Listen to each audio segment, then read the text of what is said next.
Siguro wala ako sa listahan ng mga papasyalan mo.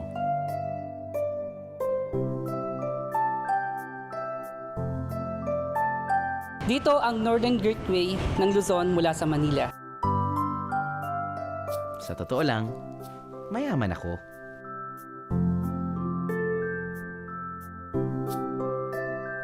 Ito ang naging kabisera ng pamahalaang revolusyonaryo ni General Emilio Aguinaldo. Dito itinayo ang iba-ibang mahalagang opisina na kailangan ng kanyang pamahalaan. Makabayan, Dito nagmula ang mga bayani katulad ni Marcelo H. del Pilar, Gregorio del Pilar, at marami pang iba. at may angking galing. Dito nagmula ang mga alagad ng sining katulad ni Francisco Baltasar at Nicanor Abelardo. Kung pagkain ang hanap mo, kaya rin kitang busugin.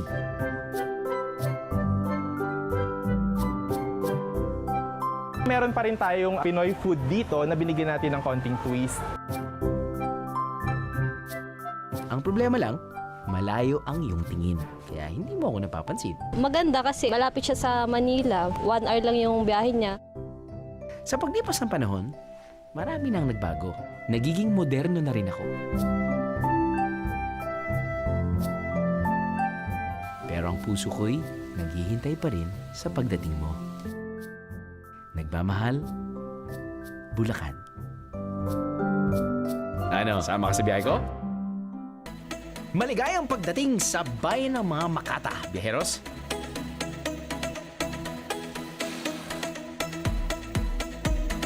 Sakay ng aking motorsiklo, nag-road trip ako papuntang Bulacan.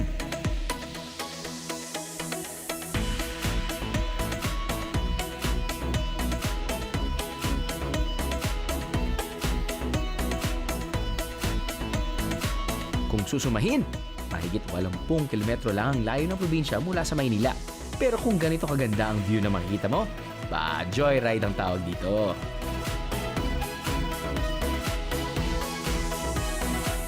Oh my God. Ooh, yeah. Historical to millennial dishes. Farming to handicrafts. Ito, okay na po ito. Okay na yan. Quality na yan na pwedeng pambitas. Susunod ang mas marami pang twists and turns in Bulacan. Ano, sama ka sa biyahe ko? Ano, sama ka sa biyahe ko?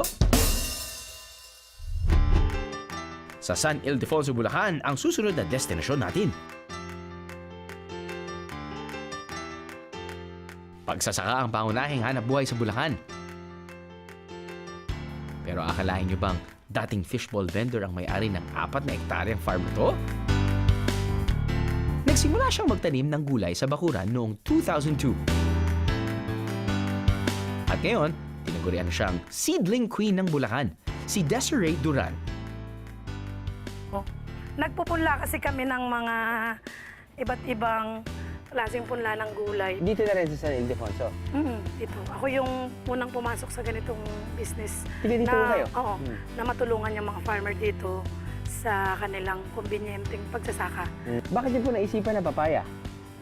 Yan din kasi yung prepared ng mga farmer na gusto nila, pagtatanim nila ng papaya, pwede na yung seedlings.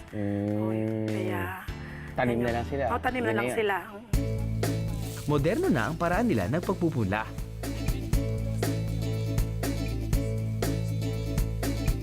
Maganda ng packaging niyo eh. Parang mas Yun. mabilis na ibenta, Oo, pati oo. easy to do. Oo, kasi kailangan Easy din ng to mga plan. farmer, makaranas din sila na maging convenient-yung buhay. Hindi na lang forever mahirap si farmer. Tama. So ngayon, sa pamagitan ng mga ganitong pamamaraan, bagong teknolohiya, papagaan din na natin ang buhay ng mga magsasaka. Noong 2016, isinabatas ang Farm Tourism Development Act para maengganyo ang mga turista na pumunta sa mga farm at mag-aral ng farming. Naging isang farm tourism site at tinuguriang vegetable paradise in Bulacan ang Duran Farm. Paano po ba yung proseso ng yung mga turista? Balita ko, pwede raw sila mismo yung mag-pick. Oo, yun yung Mag-ani. aming pick and pay. Pick and pay. Oo, yung katulad kung gusto nilang mag-harvest ng tanim namin, Opo. ampalaya, talong. Pwede ba natin Oo, gawin yun, pwede, ma'am? pwede. Sige. Mga kalabasa, pwede natin gawin yun. Sige po. Yes, biyeheros! Bukod sa pagtuturo ng farming, kasama ang veggie pick and pay sa ino-offer ng farm. Simple lang, pipitas ka ng gulay at babayaran mo ito sa murang halaga.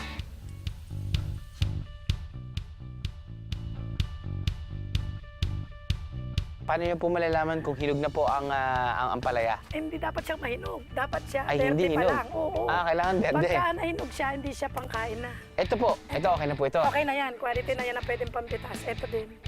Ayan, pwede na yan. Pwede na yan. Ayan, so pagkaroon, titubangin natin yan. Gusto mo pa? Ayan, papitasin pa yan. Injury. Ayan, okay. Ayos. Bakit po siya mga iba nakabaloktot? Kulubot. Kinagat siya ng insekto.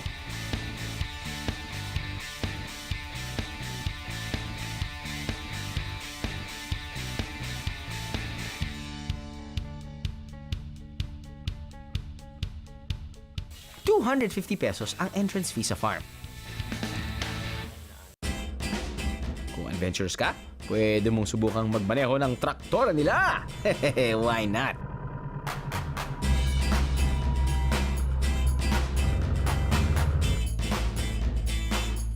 Sa modernong pagsasaka, traktora na ang ginagamit sa pag-araro. Isa ito sa itinuturo ng farm sa mga estudyante. Gumawa sila ng batas. So sa paggawa ng batas, katulong ako. Nagbibigay ako sa kanilang mga idea. Pinopromote na ngayon ito. Obligado na dalhin ang mga estudyante sa mga farm. Sa totoo lang yung papunta kami dito, medyo naisip ko kahit na hindi naman ganun kalayo, sama lang ng daan dahil dinadaanan ng truck. So, yun, daming pumapasok sa isipan ko, is it worth it or not? Pero pagdating dito, tapos nalaman mo na kung anong ginagawa ni Miss Duran nga sa kanyang farm at kung paano niya pinapaganda yung turismo pagdating sa farming, pagdating sa agriculture. So, it's good for our younger generation to learn more about farming and possibly pick up farming as a career dahil I think for a certain time people just want to do office work, go to Manila. Feeling ko nawawala yung opportunity. Iniisip nila nawawala yung opportunity ng negosyo pagdating sa farming. Kaya that's why dito sa Duran Farm, it's not just about, pick and pay, which they have, but I think it's really about creating awareness again para sa younger generation, para pagdating ng 50 years, 100 years, meron pa rin tayong makakain ng mga gulay, prutas na galing dito sa Pilipinas. Timbangin na nga natin ang mga nakuha kong gulay. Naku po, magbawas po tayo.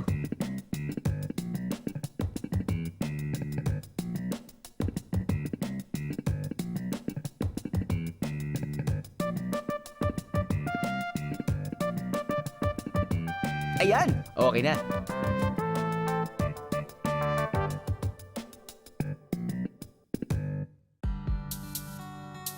Ang mga pinitas niyong gulay, pwede rin ipaluto agad-agad. Di ito rin yung hinarvest namin kanina. Niluto na rin dito. Ito rin yung sili. Naging dinamita. Alam mo lang kasi na, it's farm to table fresh. Kaya tayo.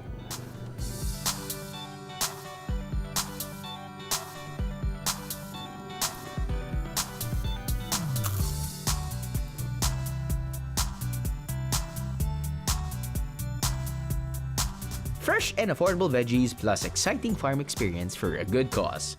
Pasok sa banga! Susunod, Unli Food Venture sa Bulacan. Ang lulutuin po natin ay isang sinaunang kaluto. Sinaunang kaluto, parang ito yung mga deep Tagalog words na never ko pa nasabi. Ang kaluto po ay yung direct Tagalog translation namin sa salitang recipe. Hindi natatapos yung surprise na binibigay sa atin ng Bulacan. Meron pala silang gantong klaseng river na samat-saring adventure pwede mo magawin. Jet ski, pwede mag-paddleboarding, pwede mag-wakeboarding, pwede mag-ATV. Ano, sama ka sa biyahe ko? Ano, sama ka sa biyahe ko?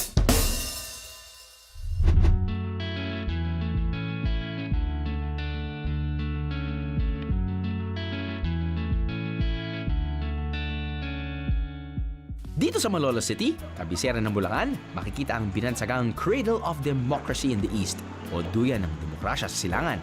Hulaan nyo kung ano to. Tama bang hula nyo? Ito ang 129-year-old Baraswain Church. Ang bawat bahagi at disenyo ng simbahan, saksi sa kapanganakan ng unang Republika ng Pilipinas. Dito sa simbahan ng Baraswain naganap noong 15 ng Setyembre 1898 ang pagbubukas ng Kongreso ng Malolos. Ito yung gathering ng mga delegado na itinalaga ni General Emilio Aguinaldo para magbalangkas ng saligang batas ng Pilipinas. Ang Baraswain Museum naman ay dating opisina ng mga unang mambabatas. Ang simbahan ng Baraswain ang naging batasang pambansa. Ang simbahan ng Malolos ang naging unang Malacanang. Ang galing, di ba?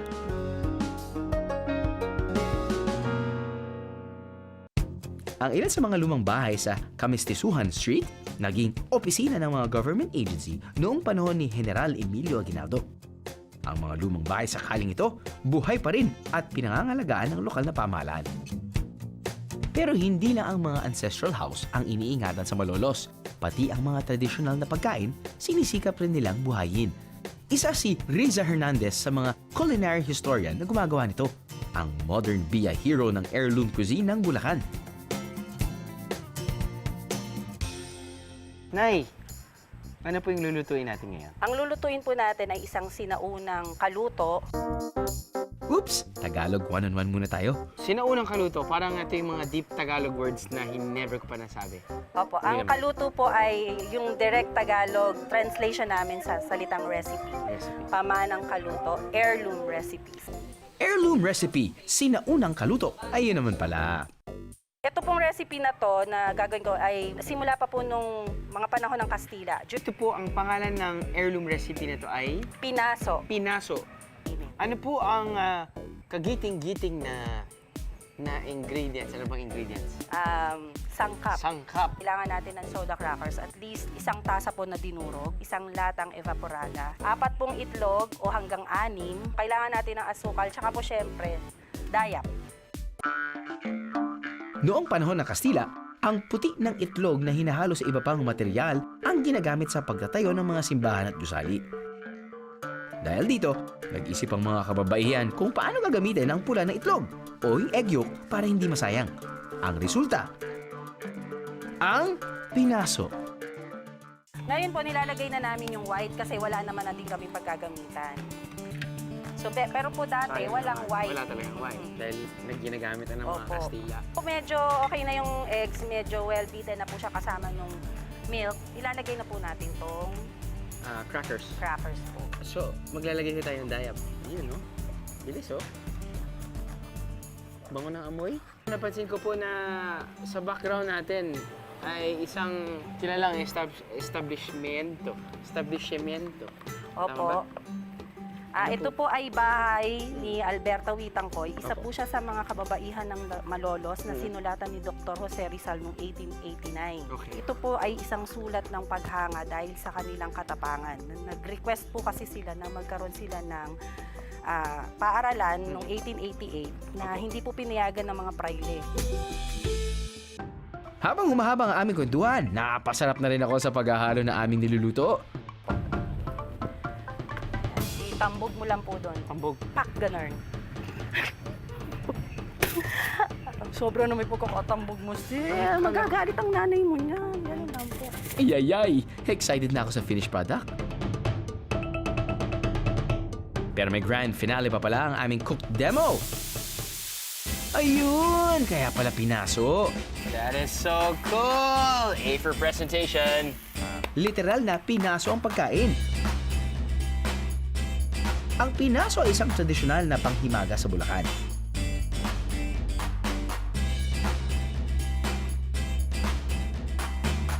Medyo curious kayo kung anong lasa. Ako rin, sobrang naging curious ko anong lasa. Unang tikim, bam! Creme brulee. Creme brulee dahil, di ba, sinusunog yung asukal.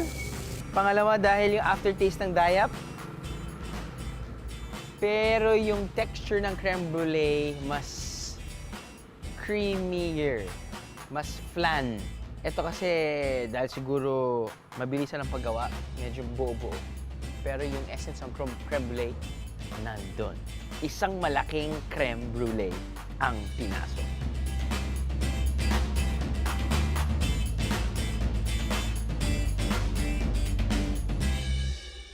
Bukod sa pinaso, itinuro rin ni Riza ang paggawa ng nilasing na mangga at gurgorya. Ang nilasing na mangga ay gawa sa, you guessed it, serbesa o beer at mangga. Noong panahon ng Kastila, libangan ng mga katipunero ang uminom ng beer at pulutan nila ang mangga. Ayon sa kwento, minsan daw ay may dumaang Guardia Sibil.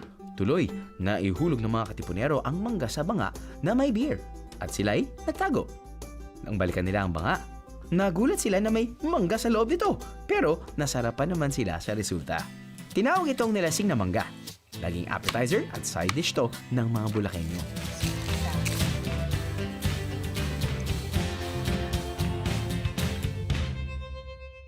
Ang gorgorya ay paboritong merienda sa bahay. Ito ay hugis kabibing biskwit na gawa rin sa harina, itlog at asukal.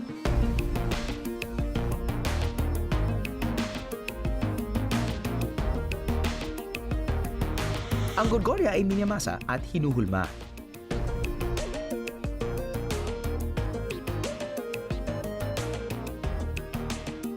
Ang kaibahan lang sa mga tinapay, ito ay niluluto sa mantika. May sangkap din itong dayap at dahon ng kalumata.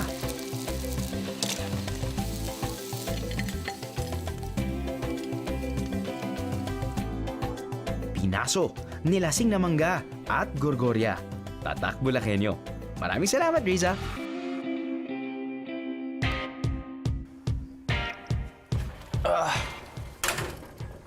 Good morning! Ayos, 6:15 ng umaga at tinatanong ko pa rin sa sarili ko, nandito nga ba talaga tayo sa Bulacan? To my left, may body of water. Hindi naman ako tiga dito, inisip ko, may body of water ang Bulacan? Para sa isang makasaysayang probinsya, isang sorpresa ang San Rafael River Adventure, ang unang river adventure sa Bulacan. 7 hektarya ang laki ng lugar at binuksan ito sa publiko noong 2015. Perfect ito for family bonding, team building at camping. Na-share ko lang po sa internet itong Bulacan. Nagustuhan kasi namin to kasi dahil dun sa mga pool nila, yung sa mga facilities nila, sa mga activity. Ang nakakagulat, dito pwedeng mag-jet ski.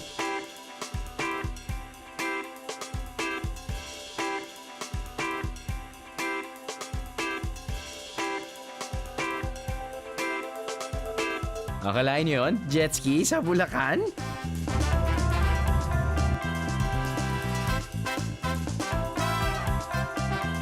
Take note, Bieros. Ang Gat River ang nakikita nyo. 30 to 40 feet ang lalim nito. Exciting! Para sa mga on chillax mode, meron silang kayak at water bike. Para sa mga on the go naman, pwedeng subukan ng wakeboarding at iba pang water activity sa lugar. Ako, sinubukan ko ang kanilang paddleboard.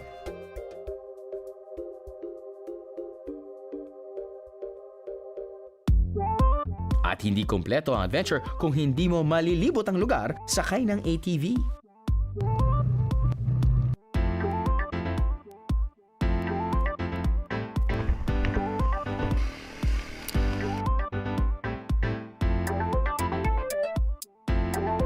Sa Manila, super crowded na, sobrang traffic. Pero yung pagka nakarating ka dito, hindi mo akalain na, meron parang paraisip matatagpuan dito na sobrang lapit lang sa Manila. So I guess hindi natatapos yung surprise na binibigay sa atin ng Bulacan dahil pagkatapos natin malaman na may magagandang matutuluyan dito sa Bulacan at meron pala silang gantong klaseng river na samat-saring adventure pwede mong magawin. Jet ski, pwede ka mag-paddleboarding, pwede mag-wakeboarding, pwede ka mag-ATV. But yeah, going back to the river, they have this parang Lobok River type of cruise sa Bohol, di ba? Kumuha sila ng parang malaking bangka. At may ihaw buffet. Of course, you have to make a reservation, no? But dito sa ihaw buffet, you guessed it right. Different types of grilled dishes. Tilapia, pork belly, longganisa, hipon, at kanin. At hindi lang yan. Yan yung CR nila. Hindi lang ko lang. Sabi ko, ano yan? Apparently, mga tao pumupunta dyan para ma-experience sa kanilang jacuzzi. Tama, jacuzzi. How? Jacuzzi? Oo, sir. Kasi pag umaandar yung boat, yung daloy ng tubig, yun yung nagpaparelax. Yun yung parang therapeutic ba sa mga taong umuupo. Buti na lang, walang sharks or crocodile. Pero astig. Astig siya. So habang kumakain ka, chillax ka lang dito, nagre-relax ka, medyo very peace and serene and just sobrang laid back, no? Pero pag ayaw nyo naman ng ganon, okay lang dahil may karaoke din. Pwede kayong kumanta. Pero mamaya na yan. Kain muna tayo. Ihaw, ihaw! 2 oras ang river cruise. 750 pesos per head ang bayad at hanggang 40 katao ang kasya dito. Wow, sarap! Nagsisimula pa lang ang discoveries natin, biyeros. From traditional to more exciting activities.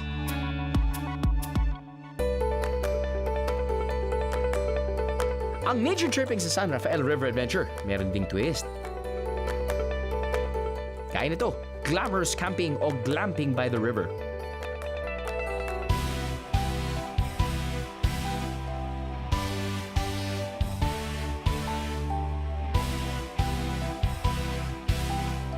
Pero teka, parang may kulang ah. Ngayon! Siyempre, hindi pwedeng mawala sa Bulacan ang nakakatakam na pambabata, ang chicharon! Ito ang pinakasikat na produkto ng Santa Maria, Bulacan. Kung gusto nyo makatikim ng iba't ibang klase ng chicharon, mark the date. Kada Pebrero, ipinagdiriwang nila ang Chicharon Festival. Ano, putok-batok na? Kung may chicharon ang Santa Maria, may sukang sasa naman ng Malolos.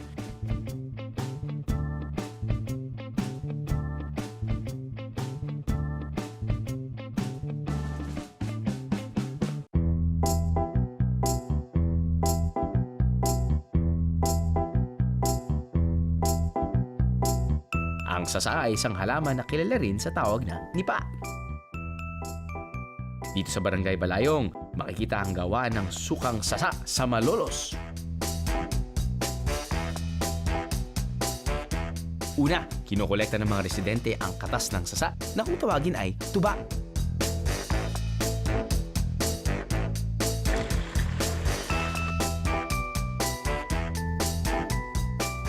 Pagkatapos, ibinuburo ito ng 3 linggo sa isang banga.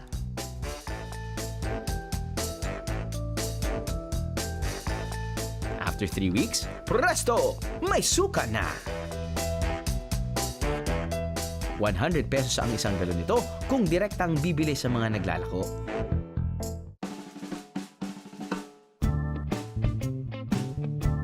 Buti na lang pala, nagbaon ako ng chicharon at sukang sasa. Meron na ako kasing river glamping tent dito. Meron na ako ditong river. I love it. Kapag may sisig ang Pampanga, apparently may chicharon ang Bulacan. And dahil sa dinami-dami ng mga piggeries sa probinsya ng Bulacan that started way back in the 1900s, early 1900s. Ayun, alam na natin kung what follows after that.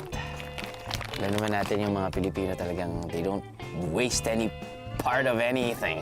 And what better way to enjoy chicharon than dipping it sa suka. Specifically, suka ng sasa galing sa Malolos or suka na galing sa nipa. Ngayon, malalaman na Perfect match ba ang chicharon sa sukang sasa? Ang tanong, pag kumakain kayo ng chicharon, ano yung habol niyo? Yung balat? Balat na may laman? Pork chicharon? Chicken chicharon?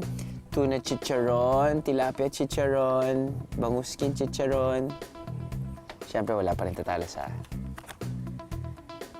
laman. Patay. Subukan natin ngayon with suga. Woo! Mas maasim pa to sa medyos kong hindi ko nilabangay sa ngayon ko. Whew! Pangit naman ang pagkakain to dito. But yeah, maasim siya.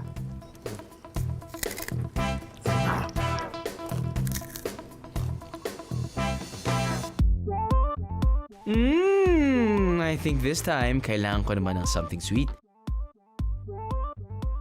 Aba, hindi yata ako nagkamali ng pinuntahan ah. San Rafael River Adventure, Treehouse of Love. Ito yung tinatawag nilang treehouse. Pang honeymooners. Wow. Overlooking the river. Okay yung setup nila dito mga chong. Wow. Holy smokes. You have a jacuzzi inside your room. Eh kung hindi pa kayo magkaroon ng anak dito, ewan ko na. Oh my God. Ooh yeah. 15,000 pesos ang overnight rate sa resort na to, pero good for 2 to 6 biheros naman. Yung mga magulang niyo pwede rin matulog sa taas habang nag-honeymoon kayo. May kasama na itong free breakfast at use of amenities, kaya sulit na rin ang gastos. Good job, though. Good job, San Rafael River Adventure. Dahil wala akong kasamang misis sa aking getaway, dito ako sa glass cottage na tulog. This is cottage number 1. And ganda ng setup dahil lahat sliding doors. So, syempre, if you wanna keep your privacy, ayun yung gagawin mo.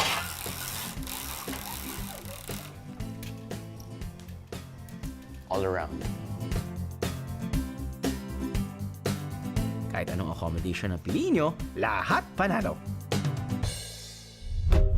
Susunod, dalawang modern Via Hero pa ang ating makikilala. Masabayan ko kaya sila sa kanilang talent at skills? Uy, okay dito. Lakas ng aircon. Ginawa namin specially for you. Wow! Ano, sama ka sa biyahe ko? Ano, sama ka sa biyahe ko?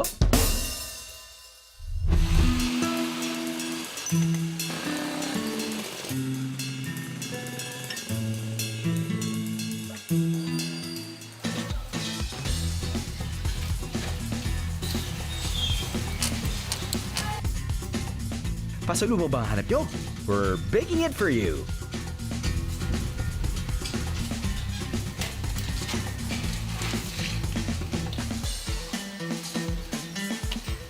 Ito ang minasa ng Bustos, Bulacan.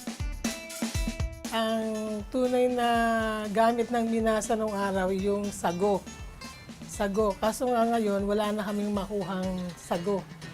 Kaya kasaba flour na lang ang ginagamit namin ngayon. Tuwing Enero, ipinagdiriwang ng Bustos ang Minasa Festival. Ito ang kinilang meryenda ng mga mayayaman noon.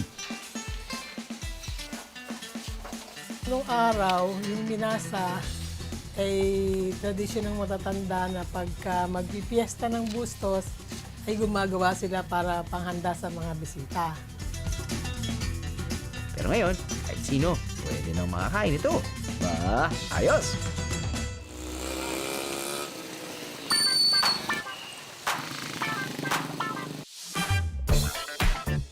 Isa pang paboritong pasalubong, ang pastillas de leche.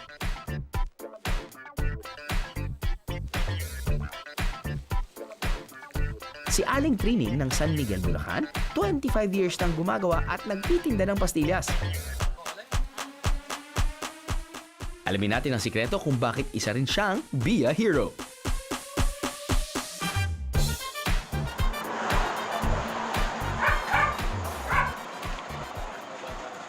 Magandang umaga po. Magandang umaga rin po. Ay, naku, malayo yung nilakbay namin mula Manila para lang matikman yung masarap na pastillas nyo.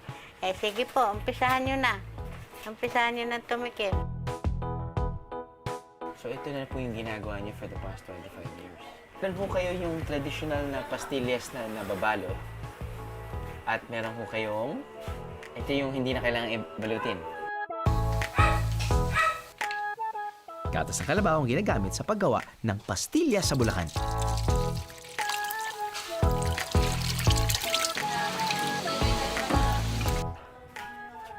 Bukod sa Carabao's milk, asukal, ano pa po yung nilalagay niyo? Wala na kami ibang nilalagay na Yun yun. na yan. Wala Yun na po yun. Oo, yun lang. Nasa 40 hanggang 150 pesos ang bentahan ng pastillas nito. Tapos yung ganyan po, ano po yung shelf life niya? Gano'ng katagal? Mga 1 week. Mga 1 week din. Oo, pag hindi naubos, pinapalitan namin. Ayoko na sana talagang tumigil, pero ka-addict. Hindi katakataka kung bakit kilo-kilo ng pastillas ang binibili ng kanyang mga suki.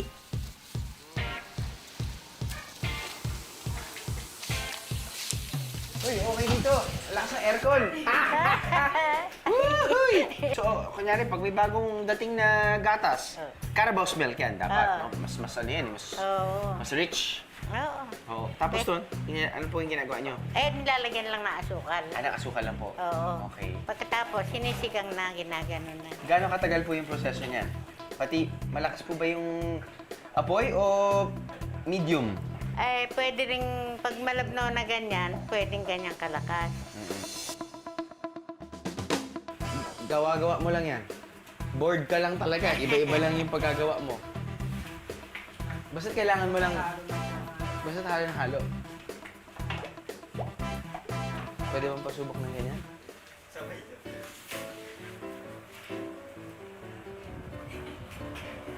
Relax. Relax. Pops. Ay, kaya pala. Kaya pwede ako mag-sideline dito. Uy, nahuhulog. Sir, ilang oras po ito? Isa. Isang oras lang. Kaya na po yung consistency niya. Tapos papacool. Papa-ere lang. Ang anak na si Lynn, ang katuwang ni Aling Trining sa pagpapatakbo ng negosyo. Ito, luto na ito. Ito yung pwede ng itinda, palalamigin, babalutin. Ito naman, ito rin yung binibenta ng per kilo. Nilalagay dun sa Tupperware, may mga bumibili kasi na tigto 1/4 kilo. Kasi ito rin yung mga tinitinda na binabalot. So kayo po yung first generation, kayo po yung second generation. Meron ba po third generation? Magkakaroon din. Kaya ano kayo? So parang ano lang siya, no? Simple yung proseso. Pero dahil marami po yung orders nyo, kailangan dumami na po yung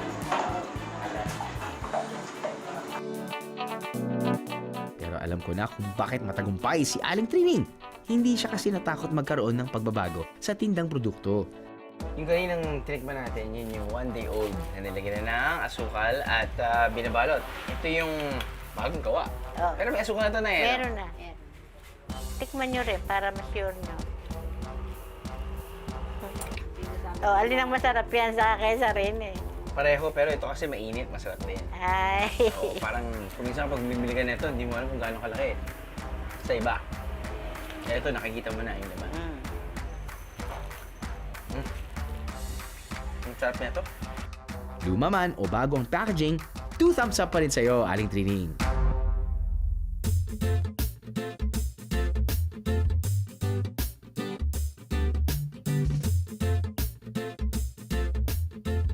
Speaking of packaging, swak sa darating na Pasko ang handicrafts business na to sa Barangay Atlag, sa Malolos. Gumagawa sila ng Instagram-worthy boxes na tiyak na trending sa lahat ng okasyon. Nakatulong din ang negosyong ito sa mga pamilyang walang hanap buhay. Ang modern Via hero natin sa arts and handicrafts, si Alice Anyag. maraming mga mothers dito, mga nanay at mga out-of-school youth na talagang gusto kong bigyan ng hanap buhay. Pero bakit niyo po naisipan na kahon? Ang totoo, meron kaming nakuhang exporter na sino? sabi niya, andito ang trend sa packaging. Teka, parang may pasample yata sila para sa akin. Wow! Wala naglaman. Ay, sayang walang naman. Hindi, walang ma'am. Galing! Ayun ang may Wow! Parang kilala ko rin to. Hindi, wow. Meron pa isa? Yes, yan. Para mga... Primo! Kilala mo yun? Sino ba to? Yan. Wow! So lahat yan ay products ng company. So you do, I'm sure you wholesale to some bookstores nationwide. And nagpapa-custom din yung mga tao, pwede rin. Customize. Yun ang other side of the business. Yung mga other orders na nanggagaling sa mga private clients. Hindi nila alam na nandito lang sa after Manila, andito na yung packaging. Sa ngayon, meron silang 70 workers na gumagawa ng hanggang 100 kahon kada araw.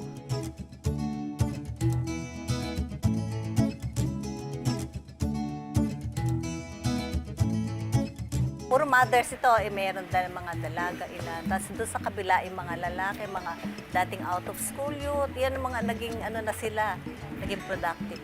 Ilan years na ho itong negosyo niyo? Almost 20 years. Almost 20 years na. Ano pa po yung sa tingin yung edge niyo? Marami pa kami gustong tulungan na talagang walang kailangan na skill kundi tiyaga at Kasi madali lang naman. madali, wala namang gamit kundi kamay lang talaga. Right. Gunting at saka ruler, yan lang, ganyan lang. Asawa ko mahilig sa ganyan eh. Kapag Christmas time, gusto Ayan, niya yung siya mismo, gumugupit. Tapos magbibigyan na ako ng regalo. Pag ibubuksan ko na, sabi niya, sayang. Sayang, kailangan mo. Ganun siya. Makapagpaturo nga gumawa ng box para maibita ko kay Mrs. Hehe! So, ang size naman, ang height ng body is always malaki kaysa doon sa cover. Tikit lang natin, meron akong rugby ito. So, meron na po. Yan. Okay. So, ituwid niya ng ganoon. Nilalagay na rugby, no? Oo, konti lang.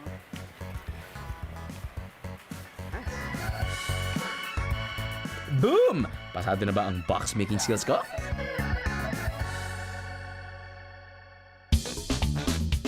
Dumako naman tayo sa bago kong discovery, ang mga pagkain mula sa Isla Pamarawan. What? May isla sa Bulacan?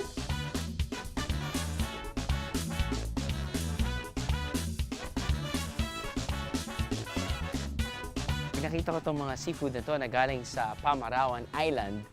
Parang feeling ko, nandun ako ngayon. Kahit nandito ngayon ako sa may kalye, walang problema.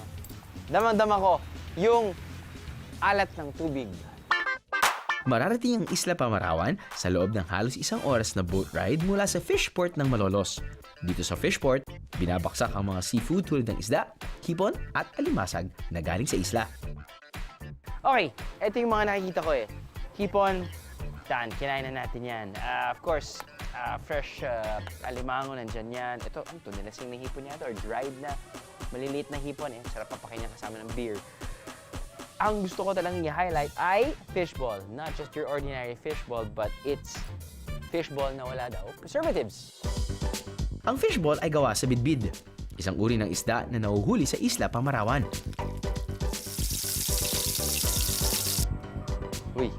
Uy, texture niya. Uy, pati texture ng sauce niya, tinan mo. Cute siya. Para siyang fishball na tinapay. Parang ganun yung texture niya. But I can sleep properly later tonight dahil alam kong wala itong preservatives. Meron din silang atsara, galing Pilapil. Tawag nila dito, atsara dampalit. Atsara dampalit. Damon ng lapid. Ang kukulay.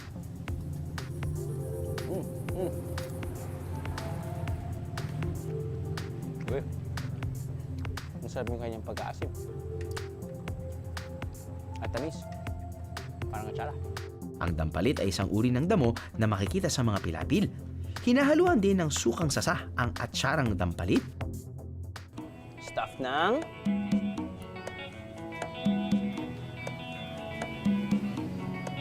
ground beef, ground pork, alimasag, mukha lang. Meron tayong miswa na may crab, shrimp, you name it, you have it, kain tayo. Hep hep hep, huwag ka munang mabusog biheros. Ituloy pa natin ang food venture at tikman ang mga pagkain patok sa millennials.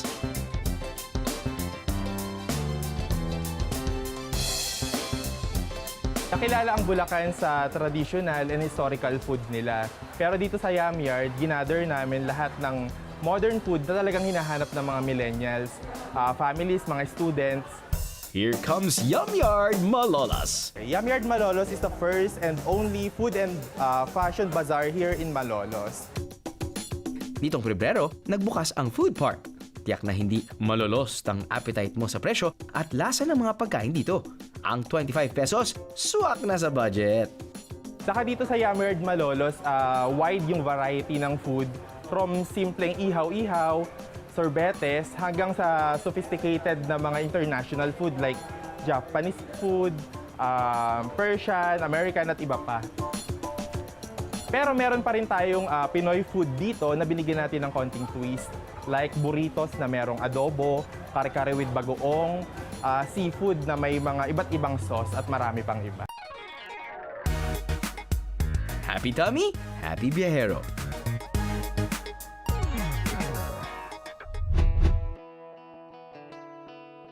My dear Bulacan, aaminin ko, dinadaan-daan lang kita noon. Kinalimutan ko na rin ang mga alaala ng ating kahapon, kaya hindi ko napansin ang mga pagbabago sa iyo ngayon. Pero iba pala ang pakiramdam kapag ika'y nakilala pa ng lubusan. Ang bawat oras na inilaan ko ay hindi na sayang.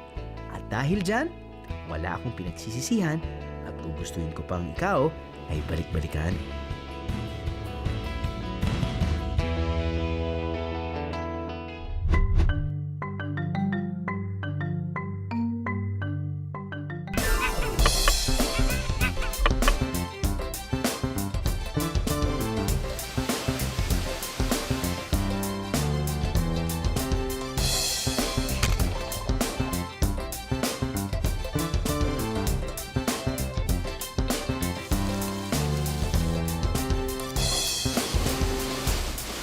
Ano, sama ka sa biyahe ko?